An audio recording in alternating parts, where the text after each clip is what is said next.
Hello, everyone. My name is Masungi Atongwe. My friends and family call me Susu. I hope you guys are having a fantastic week.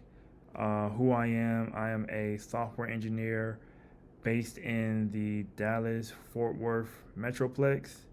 I have a real passion for underwriting real estate deals because I believe real estate syndication is what's going to change my life um, and replace my income. My intended audience are general partners and limited partners in real estate syndication deals, and anyone who is generally interested in underwriting for multi-million dollar real estate properties. Um, Without any further ado, I'll get into the video. So, some disclaimer. I agreed to a confidentiality agreement, so some information about this particular property is going to be omitted because this property is actually available for purchase on the market. So things like location, its name, and anything that can uniquely identify this property will not be disclosed. Okay, with that being said, this particular property has a number of units of 240. This is a Class B property. We're dealing with loan terms of 30 years, an anticipated IRR of 35% over 5 years. Um, our investor split is 80%, and the syndicated split is 20%. What this means is from the net proceeds that we receive, um, investors will get 80% of that, while we, the syndicator sponsors, will receive 20%. There is a property management fee of 3% and asset management fee of 1%. These numbers are a percentage of the revenue. The total return on capital for investors at the end of exit, I believe this is a 5-year exit, is 100 and about 75%. Moving forward, some more just to reiterate some things that we just talked about. Our asset management fee is 1%. Our property management fee is 3%. Our syndication metrics, again, the investors receive 80% of net proceeds. As a syndicator, receive 20% of the net proceeds, and the syndication fee is a one-time payment at closing, uh, at 3% of the purchase price. This particular property is operating at 99% occupancy. So this means effectively currently this property has a vacancy factor of 1%. How I decided to underwrite this deal is I'm using a vacancy factor of 10% year one of ownership, just to get an idea of where risk might be in regards to our occupancy. Vacancy factor years for 2 to 10, I have it set at a vacancy factor of 5%. What this means is that from years 2 to 10 of ownership, we are assuming that we stabilize, and our occupancy rate for our apartment is 95%, right? Uh, Keeping in mind that uh, this particular property currently is operating at 99% to re-emphasize. So we have our T12 here with our information. Our gross scheduled income currently is $3.5 million roughly. This T12 I received did have a loss to lease of a negative $300,000. This is what I like to see. I don't like seeing this loss to lease baked into the gross schedule income. I like seeing it separated to get an idea of where can we improve getting some money back within our leases, right? Um, so we subtract gross scheduled income, our $3.5 million, and subtract the 300,000 that we're losing to the lease. We have a gross potential income of $3.2 million roughly. This particular T12 did include a less vacancy. That less vacancy, the money that we're losing to vacant units in the property is about $100,000, which is not bad considering that only 1% of this property is vacant. Uh, they did have a less concessions here. Less concessions, all that means is maybe the management or whoever is spending money to stock chips and snacks inside of the lobby, right, or the club room. There was a less for the courtesy officer that was included in the T12. What I understand a courtesy officer to be is someone who is uh, basically handling complaints, like if your neighbor is too loud or people are swimming at the pool late at night making noise. You call a courtesy officer and they deal with the situation. They didn't include any bad debt in their T12, so that was left empty. So if you subtract all these lesses from the gross potential income, we're left with a total revenue income of about $3.1 million right here. Now we do see a bump in this $3.1 million because in this T12 they did have some other miscellaneous income that they were making. They did include a breakdown of these incomes. I just did not include them just because it kind of just sums up to like other income, right? So this other income that this property received is roughly $450,000 in income plus a management income. I'm not too sure what this management income is, but this particular T12 included it, so I included it in my underwriting, which is almost $4,000 here. When you add these two incomes to this total rental income here, we get a effective gross revenue of about $3.6 million. Now they do have some operating expenses. These operating expenses come directly from the T12 I received from the listing agent. We have repairs, maintenance, gas, electric, water, sewer, these admin fees. These things all cost money and take away from our effective gross revenue. At the end of calculation, we will have a total of 1.4, almost $1.5 million in expenses. Now, at the end of the video, I'm going to tell you why I wouldn't necessarily see this as a real estate deal for really two main reasons. And I can let you know one of them being that the T12 did not include the real estate tax for this property. I think this is a crucial metric to include. And when I reached out to the appropriate contacts and getting this information, they haven't gotten back to me. Maybe they haven't gotten back to me yet. But for you to not include the real estate tax within the T12 is a red flag to me, right? So going down the line, we did have employee health insurance, worker comp insurance. We had the insurance of the property, and then we had a management fee and asset management fee to our fixed expenses.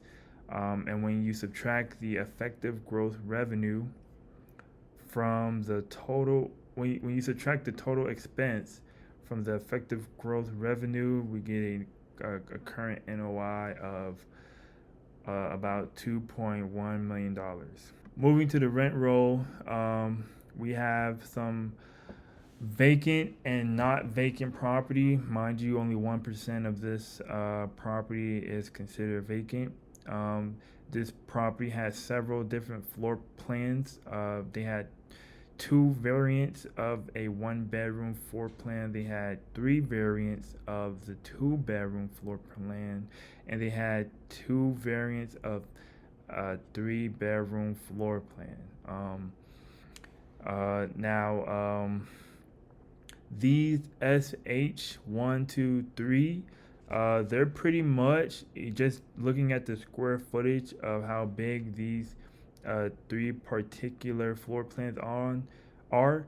This SH1 floor plan, I would assume, is a one bedroom considering the square footage.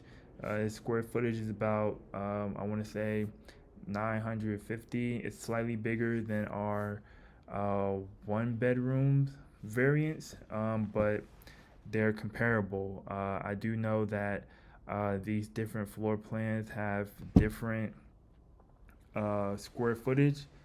For example, this one bedroom P has a square footage of 756, and this one bedroom SR has a square footage of 850, right? Roughly, uh, a square footage. Uh, the two bedroom P, I believe that was about 1,023 square footage. The two bedroom RG, that is, I want to say, somewhere in the line of 1,100, right? And then roughly the same amount, right? And then when you get to three bedroom, I remember this one particularly being upwards of 1,200, right? And they have two variants, which is roughly the same in square footage. So this SH was 950 square footage, slightly bigger than the one bedroom, but was comparable enough to kind of group them together and not group them, right? Um, this SH2, however, that one was pretty much in line with the two bedroom floor plan, having roughly 1,100 square footage of living space. And then the SH3 that was I saw was about 1,200 in square footage living space, which was comparable to the three bedroom variants. And that's important to note because when we're trying to calculate renovation cost, we wanna know what we're dealing with. So, um, for these floor plans, a lot of these floor plans have an average market a rate that is lower than the average of the leases. So what I'm trying to say is the average market rate for a one bedroom in the area of this property is 963 on average, and the average lease rate, what we're currently leasing these apartments at, right, compared to market, is higher than the average markets. So here we have an average lease rate $1,040 for our one bedrooms, which is um, that's about $80 above market for this second variant of the one bedroom. The average lease rate for this apartment is a little bit more than 1,100, but the market for the same kind of bedroom is 964. So this second bedroom P right here, the average market is 1,250, and the average of the lease rate currently for this apartment is 1,200. So this is really the only floor plan that is operating below market, while the rest of these are averaging above market for its leases. So this pretty much tells us that this particular apartment is overperforming. And you have these SH, you know, um, strange. I don't particularly see these floor plans. The SH stands for safe house, so not really too sure what that all entails. But a lot of these floor plans are operating above market. When you have a apartment complex or a property that is outperforming the market, it makes it hard to add value. You're not able to force appreciation. If you're already selling units above market, like how much further above market can you go, right? Um, and it depends on what tenants are willing to pay. If you're paying $300 above market, you might be susceptible to leave and go live somewhere else. But in any case, uh, every month, every month, these non-vacant one-bedroom units are bringing in roughly $25,000. This second variant of the one bedroom bringing in $31,000, and so on, right? Two bedrooms. These two bedroom variants, they bring in roughly $121,000 a month, and these three bedrooms apartments bring in roughly $56,000 a month. And these safe houses, they bring about $35,000 a month. When you add these all together, right, every month you're collecting $267,000. And a year, you take this number and multiply it times 12, you get this $3.2 million a year. So effective growth income currently is about $3.2 million, which is fairly accurate considering what we had in our T12. Growth potential income was 3.2, right? This 3,260,000 is different from our $3.2 million because we're dealing with averages. We're dealing with the average of these leases and not the actual numbers. So averages, you take the middle. You don't take the high, you don't take the low, you take what's in the middle. So this is a pretty accurate number considering the information that we have. Our renovation costs, if we were to renovate all 240 units, I got about $1.2 million to renovate the entire unit for the property, all 240. How I decided to do it was, just a ballpark figure, rule of thumb. One bedrooms, I'll spend $3,000 renovating each one bedroom. For two bedrooms, I'll spend about $5,000 renovating each two bedroom. And for the three bedroom units, I'll spend about $7,000 renovating the three bedrooms each. As I mentioned before, this safe house or these SH floor plans, they're comparable to the floor plans above. So the safe house one was comparable to the one bedroom. So I just said, okay, 3,000. That's fair. Considering the square footage are very roughly the same. The two bedrooms or the SH2 was comparable to the two bedrooms in square footage. So that's why these numbers are the numbers that they are. If you multiply the renovation cost times the number of units, you get our renovation total. And this pattern is present going down the rows. When you add up all of these numbers, they equal about $1.2 million. So that's our renovation cost. And that's how we got that number. Moving on to year one targets and year four targets. Like I mentioned, these leases are operating above market. So I honestly don't know how far you can really push these numbers to increase rent revenue. So I pretty much just rounded these numbers to a very small portion.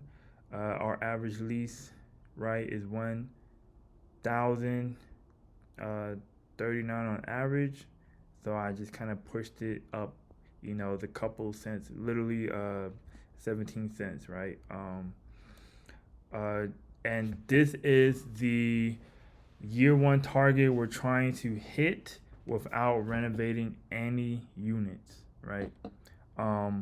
So we go down the line, we have 1,110, we have 1,115, we have 1,203, we have 1,205, right? These numbers are very small. 1,138, 1,140. So the idea is that we come into year one of ownership. How far can you push rents without renovating anything? You go to your property manager, your Mr. or Mrs. property manager is going to let you know, like, hey, yeah, without renovating these units, we can definitely hit these numbers. And that's that, right? You also want to take into account your vacant units because we're dealing with considering 100% occupancy. So we have a year one total for all of these floor plans without renovating anything. These numbers don't change much.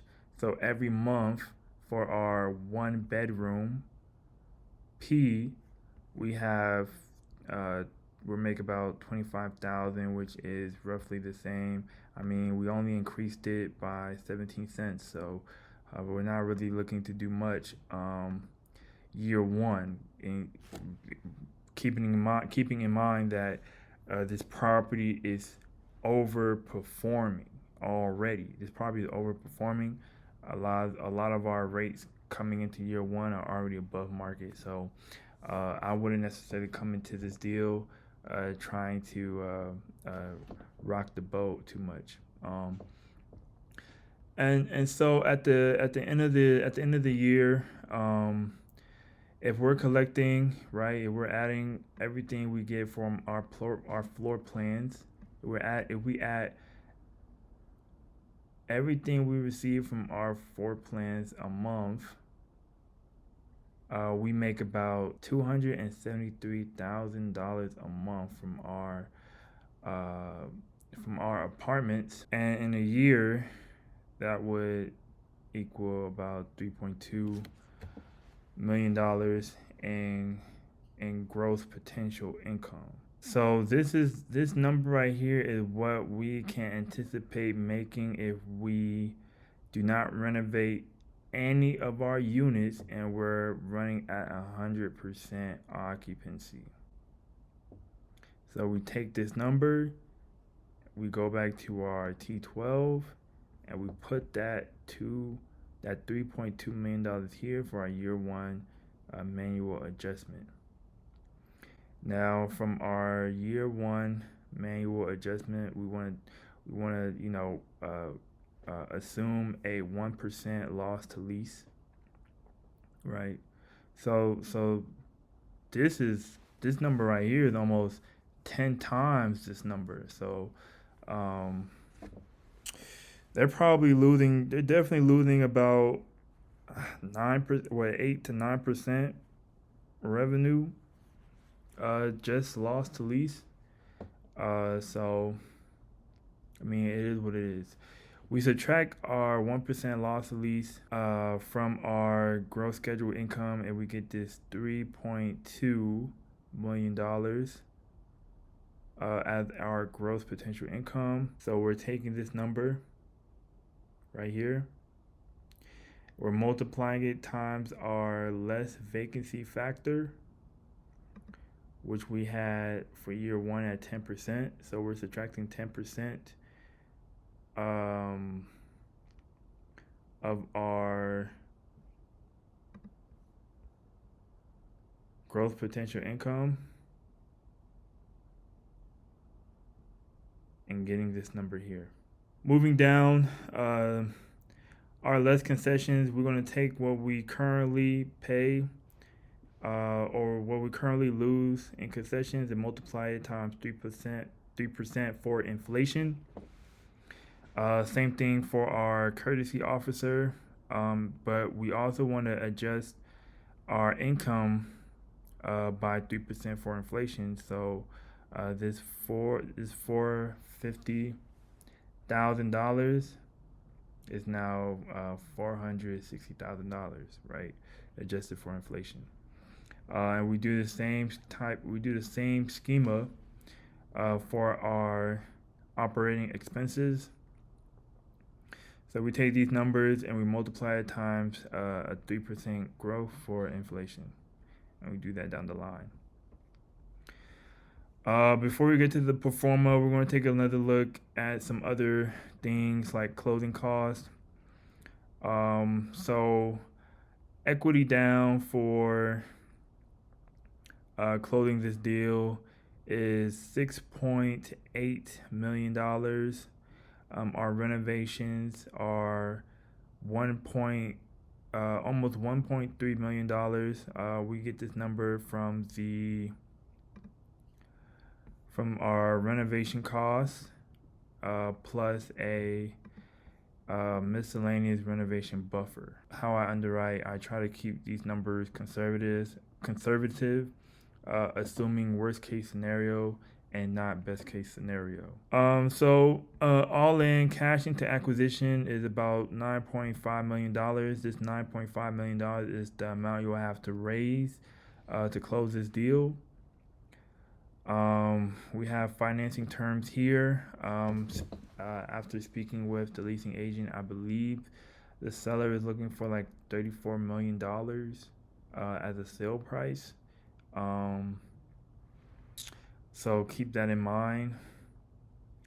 This particular apartment is operating roughly at a 6% cap rate. And with all this given information, actually the interest rate is not 3.8. Market rates are more about, they're about 7%. So with this information now, we're going to take a look at the pro forma and take a look at where we are currently. This information we've already seen before. This effective gross income, $3.6 million. We saw that same number here. There's a bit of a discrepancy. I wonder why. Oh, because we didn't include utility income. It's because this number right here is not being included into the pro forma. So I'll just take this and just place it here so that it shows up on the pro forma now. Oh yeah, and this courtesy officer here is not being included here. Basically, you would take this amount as well.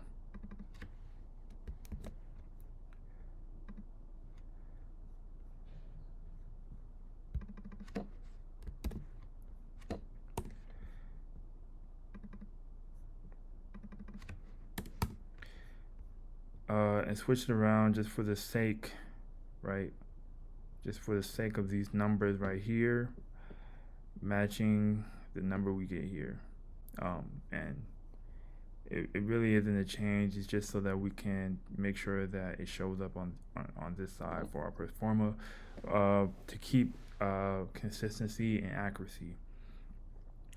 So our operating expenses here is 1.4, and we have that here, so that's all good. Our net operating income is $1.1 million, so 1231, or 2131, excuse me, 2131994, 2131994. So that's all good. So our expense to income ratio is roughly 41%. This is in line with our Class B expectations, falling between 35 to 45% expense to income ratio. This property has a 6% cap rate. So cap rate is just the net operating income divided by the market valuation. So basically this number right here divided by this number. And we have our waterfall split. So going into year one at a 10% vacancy factor, we have our numbers, which should seem familiar. Oh, I also forgot to mention how we came up with this $36,000 and plus premiums. So we go back to our rent roll. We have our year one target and year one total. I mentioned that for our year one total, we have an adjusted amount for almost $3.3 million. By year four, we would expect to up rent, right? But considering that we're already operating well above market for most of our leases, I didn't really try and push the needle too much. So what I did was I took our year one target rents and added $50 to all of the floor plans. So in total, we would go from $273,000 to $285,000, giving us an additions in rent for $144,000. This number is just our year four total gross minus our year one total gross, and then we take this number divided by 4 years, just to say, like, this is a 4-year process for us to move into these numbers. Each year we're adding $36,000 to our